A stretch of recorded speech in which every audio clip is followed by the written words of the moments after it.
Donc nous allons ouvrir la séance et j'invite le professeur Letoublon à venir modérer cette séance. Pendant qu'il s'installe, je salue nos collègues militaires qui sont présents ici, et en particulier le général Ponce. Bienvenue parmi nous. Voilà. Alors, tout le monde connaît Christian Letoublon, qui est patron de chirurgie à Grenoble et qui s'est beaucoup intéressé à la chirurgie hépatique. Il a développé la transplantation hépatique à Grenoble et il s'est fait un nom dans la traumatologie viscérale et surtout dans la traumatologie hépatique, puisqu'il a été rapporteur au Congrès français de chirurgie sur ce sujet en 1996 avec Denis Castin. Et il a fait de nombreuses communications sur ce thème. Je lui donne la parole. Merci beaucoup.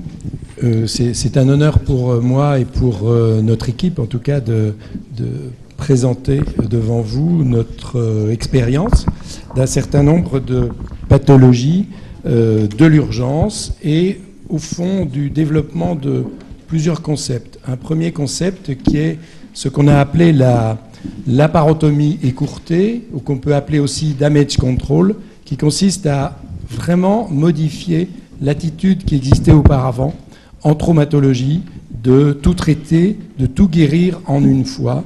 Et ce premier concept est très important.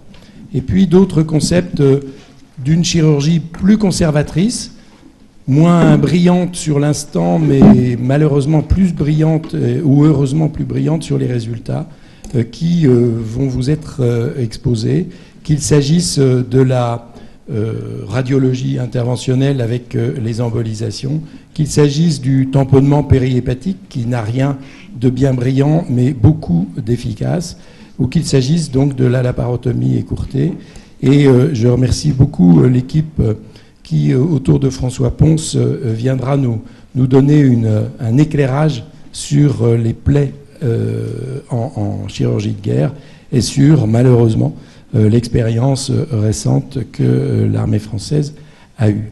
Donc j'ouvre tout de suite la séance en proposant à Catherine Arvieux de nous parler de l'aparotomie écourtée ou damage control et l'intérêt de cette technique dans la gestion des traumatismes et en chirurgie digestive d'urgence.